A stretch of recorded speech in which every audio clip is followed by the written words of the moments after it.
Hey, good morning to you. Welcome to another edition of Weather Academy. You'll notice a different person here on the other side of the stool, the man who probably got about 2 hours sleep. At the most.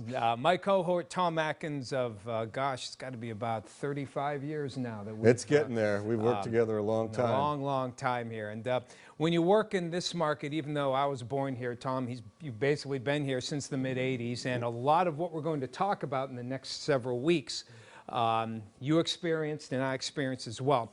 On Fridays in the month of May, now that we are officially in May, what we decided to do was on Fridays, we're going to go back and look at some of the bigger weather pictures, the bigger weather events that we picked that we thought were really big.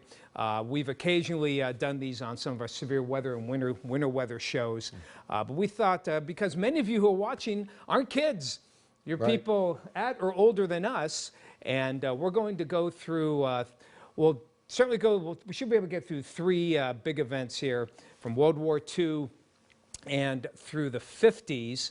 And my thanks to Tom Atkins. He made all the graphics here and he put them on here. So Tom, we're going to start out with World War II, 1944. Yeah, back in the day, and again, if you have parents, if your kids, grandparents, some of you may know this, and as Tom said, those of you who are in our generation or older. Certainly older. Yeah, I mean, we'll be clear on that. Obviously, you're probably the next generation before us. But yeah. But it's historic stuff. I mean, this stuff is cool, especially for those of you who like history. And if you take a look at this, this is the December 11th to 12th, 1944 snowstorm. So this is a paper called the Erie Dispatch-Herald on Friday, I believe the 15th there. So this was a historic storm in many respects. In fact, what it held the record for the most snow in 24 hours for Erie, Pennsylvania until 2017 at Christmas.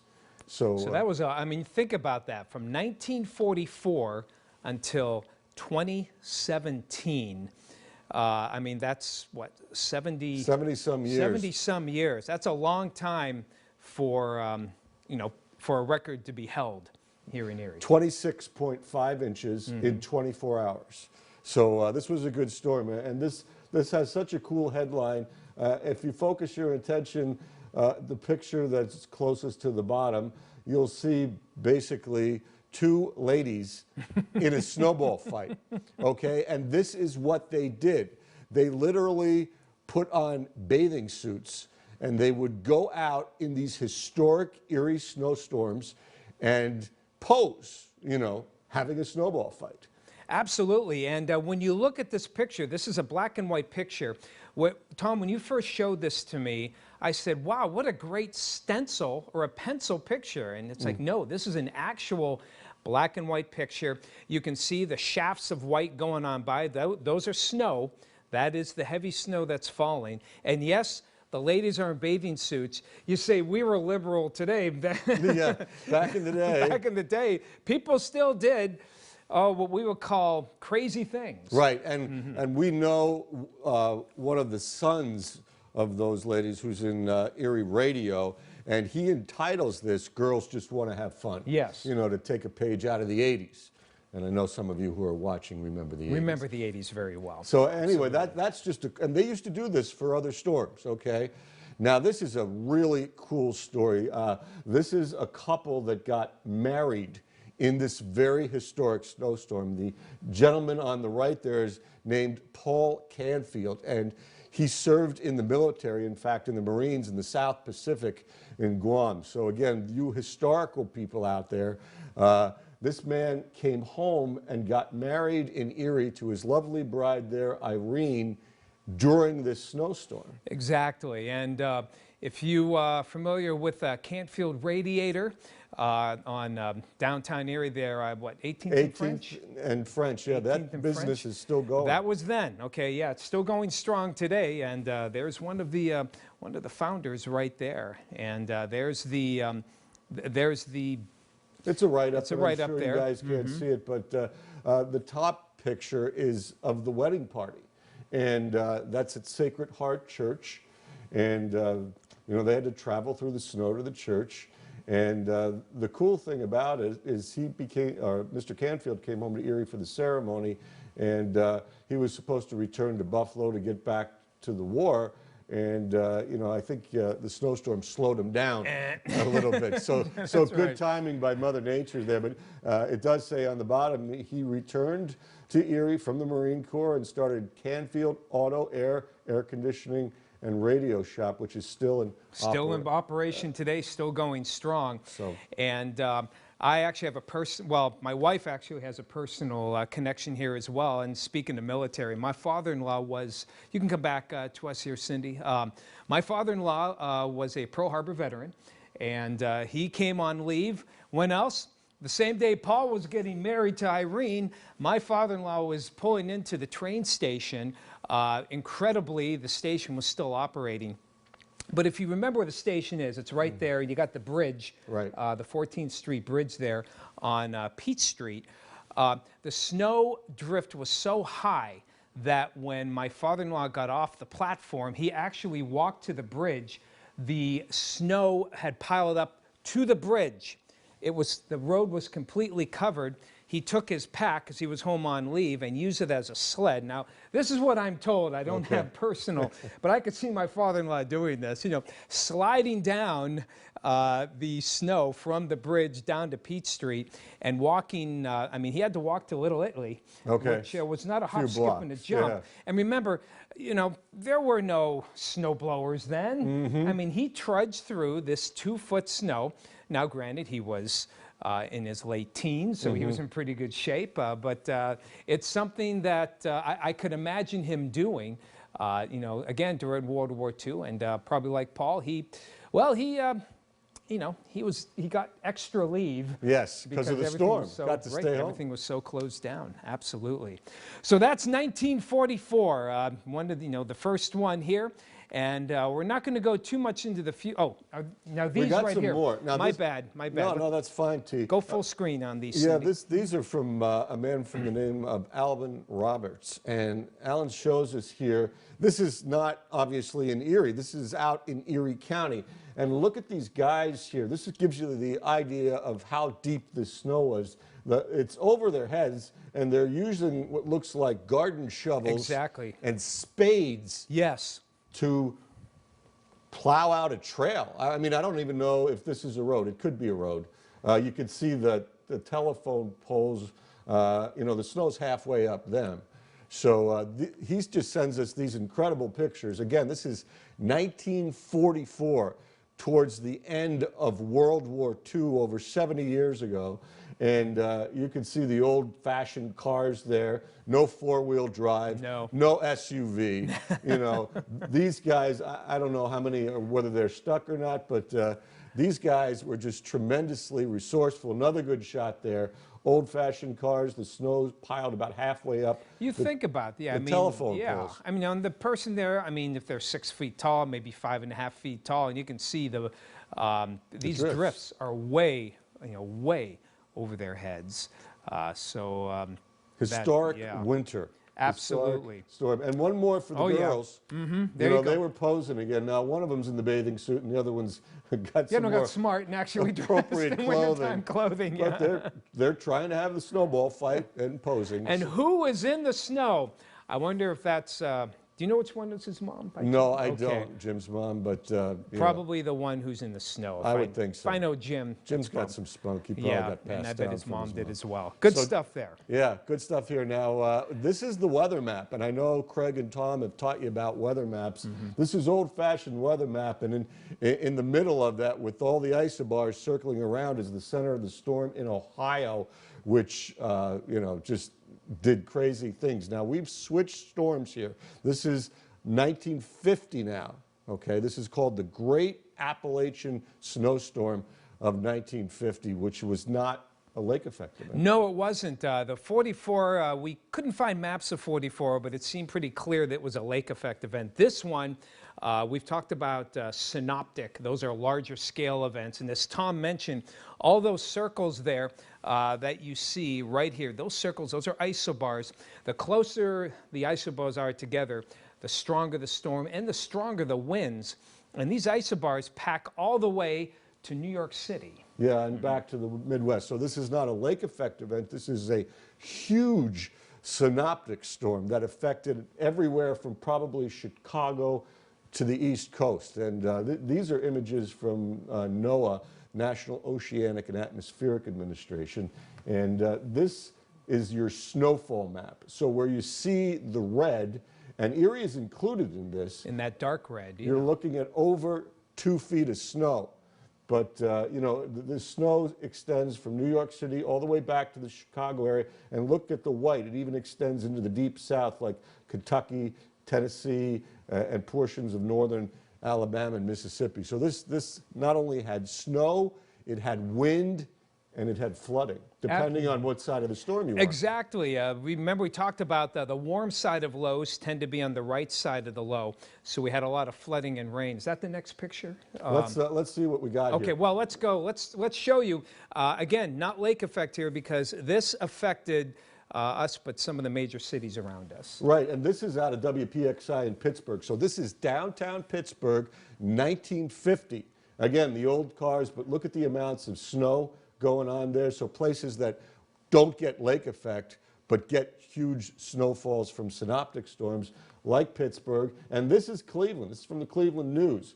And similar picture, you know, people trudging through tremendous amounts of snow in major cities all over the Great Lakes, not just Erie and not just the Great Lakes. So just some great old-time photos here from Cleveland and Pittsburgh. And this is so cool. You guys that like football, this is the Ohio State-Michigan game. And this was called the Snow Bowl. And people went to that game. And at times the wind chill was well below zero because they had a lot of wind with the snow. And the game was played. They actually had Boy Scouts before the game help to clear the field because it just kept snowing. They all became Eagle Scouts too, just because of that, just of that one day.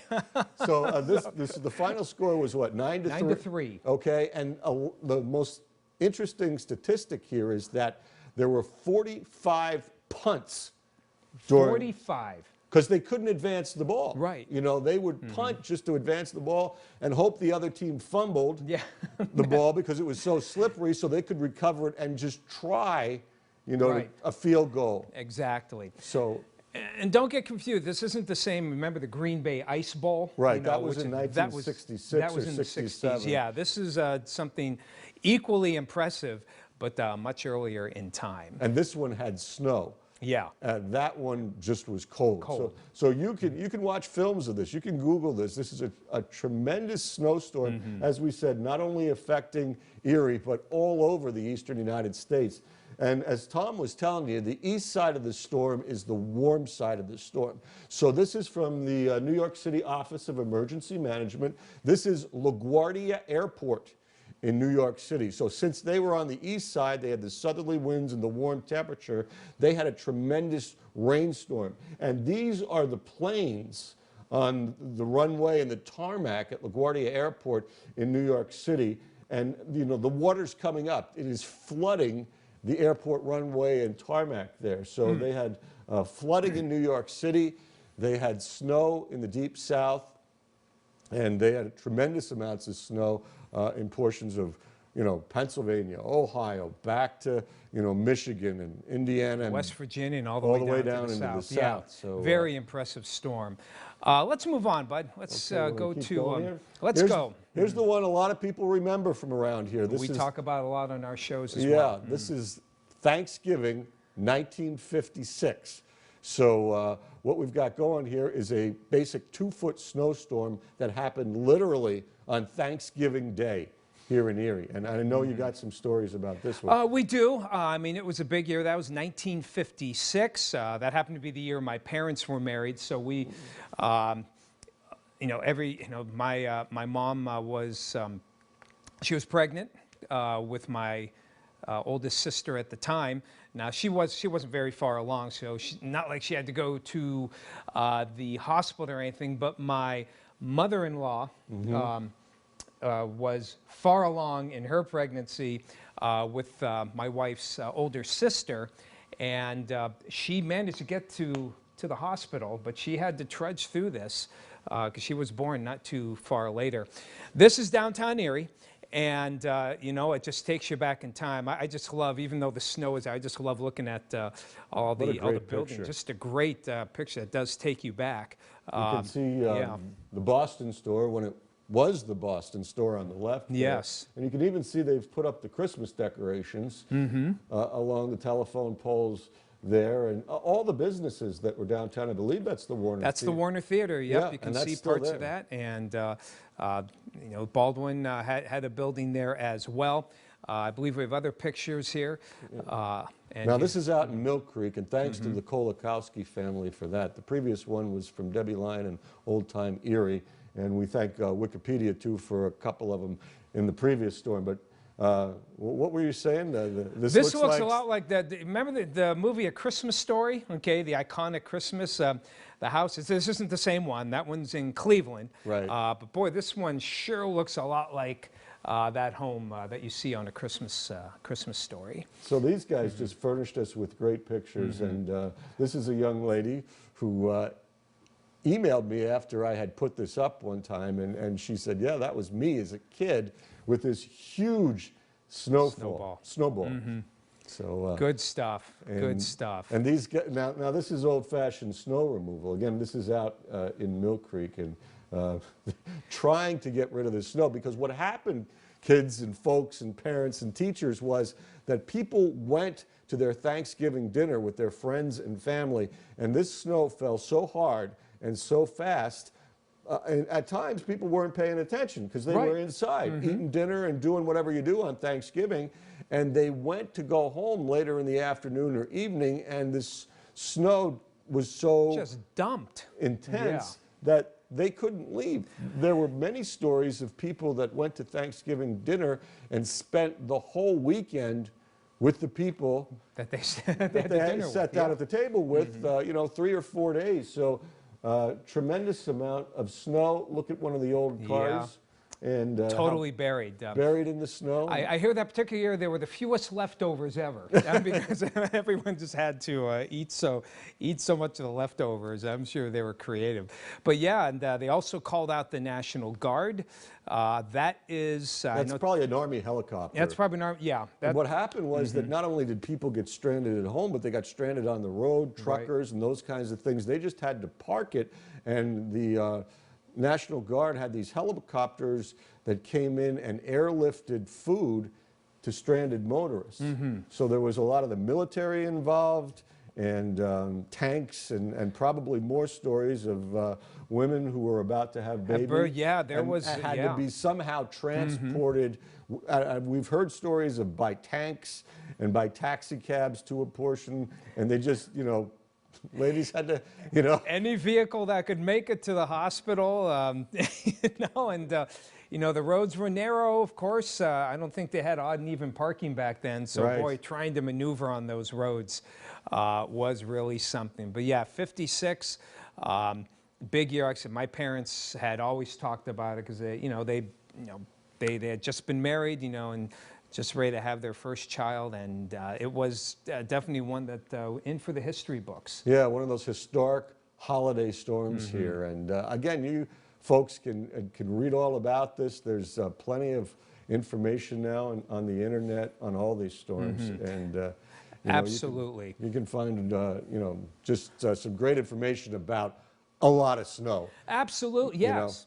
You know? And maybe a good idea, since many, you know, even though things are relaxing a bit, a lot of you are still stuck at home. Maybe this is a good time to talk to your parents or your grandparents who may have lived through it.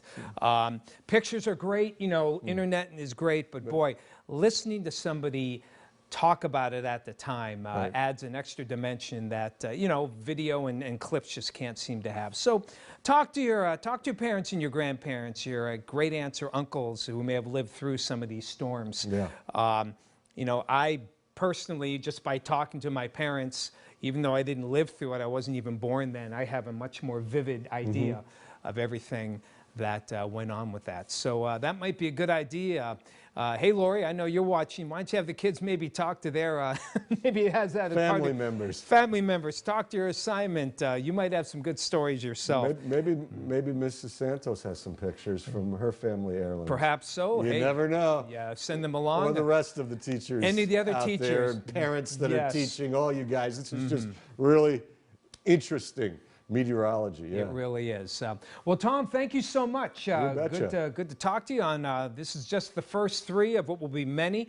And of course, we concentrated on the winter storms for now, but we'll be talking severe summer storms as Right, well. tornadoes and floods and all that kind of stuff. That's right. And for those of you who are elementary and middle school who probably weren't born for most of these, we'll be going to more modern snows and Right. rains and storms as well toward the end of the month. So you'll definitely want to watch that. So, but until then, that's all the time we have for Weather Academy. Thank you so much, Tom, for Thank you, getting up T, early. for letting me sit in. It Oh, was great. absolutely. Looking forward to seeing you next week. You Is that betcha. the plan? We'll be That's back the to do plan. more. That's right. Next Monday, Craig will be back, and he and I will be talking about more on weather. So stay tuned for that. But until then, stay safe and enjoy your weekend. We'll talk to you Monday. Take care, everybody.